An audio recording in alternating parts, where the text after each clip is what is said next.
Hello, Feuzion. My name is Alex Fuse, the host of Feuzion News. Today is March 21st, 2017, and it's a little warmer up here in upstate New York.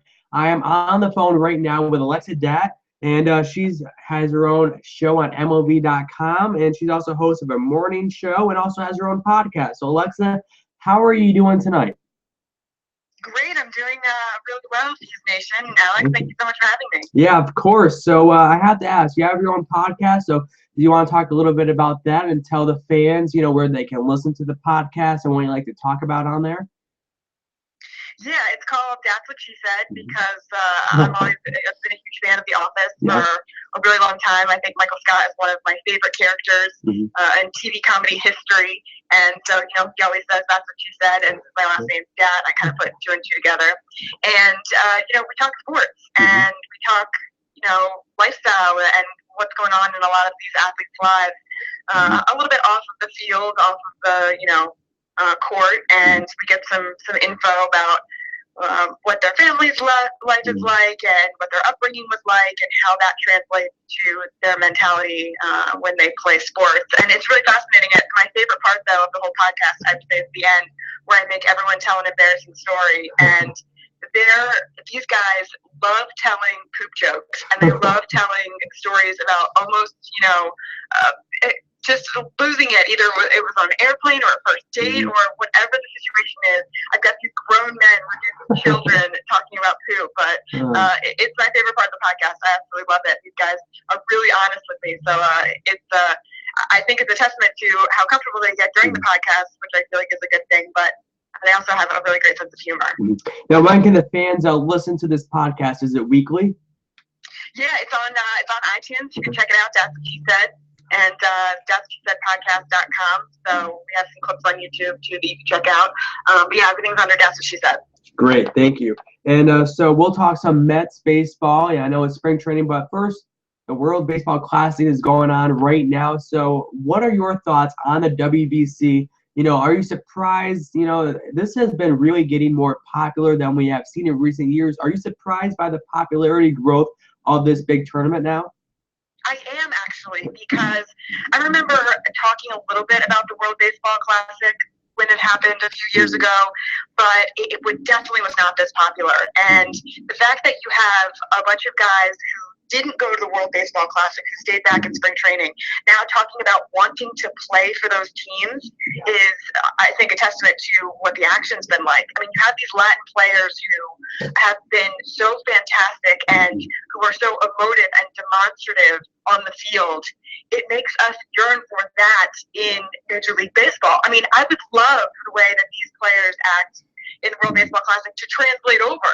And I was talking about it today on my show with my co-host about how I hope that there isn't a lull after the World Baseball Classic for how exciting these games have been. Now, understandably, there is going to be a little bit of a lull because this is almost like postseason baseball because it's a single elimination tournament. Spring training games, obviously, and then early season games don't mean nearly as much. But we would like to see the excitement. We'd love to see all the guys bursting out of the dugout at home plate, celebrating a guy for a third inning home run just because he hit a home run, and that's a difficult feat. And yeah, he's been doing it his whole life, but let's celebrate it because the fans want to see it, and we want to get younger fans more involved. So I think that what's been going on for the World Baseball Classic has just been so fun to watch. And specifically, I mean, watching this Cardinals to Cubs connection on this Puerto Rican team between Yadier Molina and Javier Baez, I think has been my favorite of all time.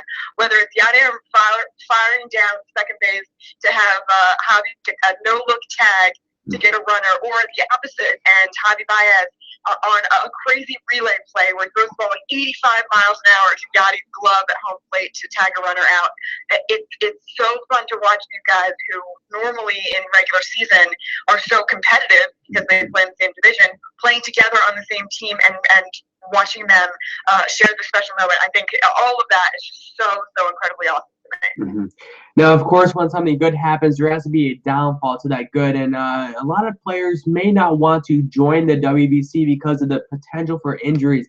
Now, that does happen in spring training anyways, but the starter shortstop for the New York Yankees, Didi Gregorius, is down with an injury, and it looks like he won't be playing for the Yankees.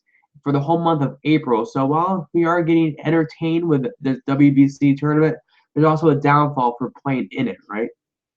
Well, yeah, and I had this conversation with Jim Duquette today, and he was saying that a lot of the GMs that he talks to, and the GMs, when they say that they don't want their players to go play in the World Baseball Classic, and he used to feel the same way when he was a GM. Now that he stepped outside of it and he's on the media side, he realizes that it was all overstated because guys get hurt. I mean, David Price not playing in the World Baseball Classic, Jason Kipnis not playing in the World Baseball Classic, Ian Desmond not playing in the World Baseball Classic. 3 great examples of guys who've been hurt this spring, who are not going to play for their country, but who are still going to have trouble starting the season with their team because of injury that they sustained during spring training. So it goes both ways. Yes, I understand that the intensity is ramped up during the World Baseball Classic. You have more collisions at home plate. Guys are playing with more heart, so you end up getting, you're prone to have more injuries happen. But injuries happen in spring anyway because you have guys coming off of the winter. And I agree with Duquette at this point. It's a little bit overblown, and the pride of being able to play for your team, I think, outweighs the fact that you could maybe potentially be injured playing the WBC. Yep, I definitely agree with that. And we'll switch gears and talk a little Mets spring training. I know you've been tied up with the WBC, and, it's probably more exciting than Mets spring training right now. But Tim Tebow, now he's playing with a Class A team now, right? Got sent down and is no longer playing with the Mets spring training team. So do you see Tim Tebow, if he continues playing baseball, ever possibly making the major team in the MLB? What do you think? I mean, I never want to say never, but I'm going to say never. He's not going to make a major league roster. He's just, he's not built for it. He hasn't played baseball since high school, and, he wasn't particularly successful in the Arizona Fall League. He has collected a couple of hits here in spring training when the Mets had a couple of guys go to the WBC. He filled in for a couple of games, but I mean, he was overmatched when it really mattered, when he was facing major league pitching, and he made a couple of great plays in the outfield. But he's a professional athlete. This is what professional athletes do. I think it's going to be exciting for the town of and the state of South Carolina to have him down there, and I think that they're going to be able to do a lot of cool promotional gigs, and the Columbia Fireflies are going to be able to sell a lot of tickets. And that's important too, because listen, we want to be saying that our minor league affiliates still, mean something and can carry weight, and then have some of those guys maybe get more eyeballs on them, who are playing alongside Tim Tebow. I'm sure they're happy with it. A lot of people talk about how it could be a distraction, but at the same time, if they're putting butts in seats, that's what really matters, and that's what these players want to have happen. I don't think he'll ever play on a major league roster, but again, you can never say no, because none of us ever know. And we thought maybe he would just have a couple of games this spring. Terry Collins threw him in there for a couple more. So whether it's a call-up later in the season, I could maybe see happening. It's just, when the rosters expand. But I think for the majority of his career, it'll be the Columbia Fireflies on the front of his jersey. Okay. And Alexa, final question before we wrap up this Feuzion News interview. What are your expectations for the 2017 Mets this season? Yeah, that's a good question. The main problem is you got a couple of guys who are hurt and working through some injuries, right? So they got to figure out what to do with the injury situation. Looks like Noah Syndergaard is, firing on all cylinders, as well as Jacob deGrom.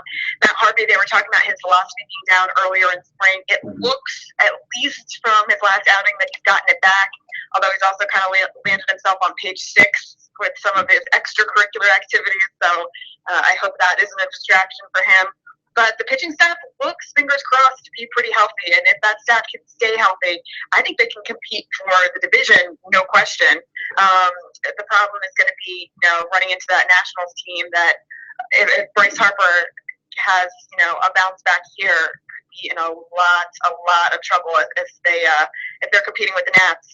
Daniel Murphy can't have the exact same year he had last year, because that's almost impossible, but he's in the prime of his career, it looks like, right now. So they have some questions that do, and they're just going to have to work through them and figure them out. Hopefully, fingers crossed, the pitching staff stays healthy, and you're looking at a really exciting 2017 for the Mets. Okay. Now, Mets fans here in upstate New York are very happy you just said that, so thank you. You got to say thanks to the Mets fans that are now excited, right? Yes, absolutely. Thank you to all the Mets fans for being so supportive of me, by the way, for when I was at Citi Field, and for always checking in on the podcast and on 120 Sports and MLB.com. And Fuse Nation, love y'all. Thanks for having me on. Thank you. And before you go, where can the fans follow you on Twitter and also listen to That's What She Said? That's What She Said is on iTunes, and I am on Twitter, Instagram, Snapchat, Alexa_NYC. And if you ever talk to Alexa NYC, tell her to give me that Twitter handle because I've done it for that for a really long time. She won't give it up. So maybe Fuse Nation can help me out and put some pressure under Alexa NYC, let it fire. Maybe I can get my Twitter handle back. That would be great. Okay, thank you again for coming on tonight. Thanks, Alex. Appreciate it. Okay, Fuse Nation, I just wrapped up that interview with Alexa Datt. I'll be back here live at 7:30 with Alex Chamberlain talking his professional wrestling career. Also at 8, Billy Body, all the way from London, England, talk about WWE and Monday Night Raw last night. What does he think about Roman Reigns spearing The Undertaker in the middle of the ring to end Monday Night Raw? Ooh, it's going to be a good show. Come back at 7:30 and 8. Fuse Nation, I will see you then. Thanks for watching.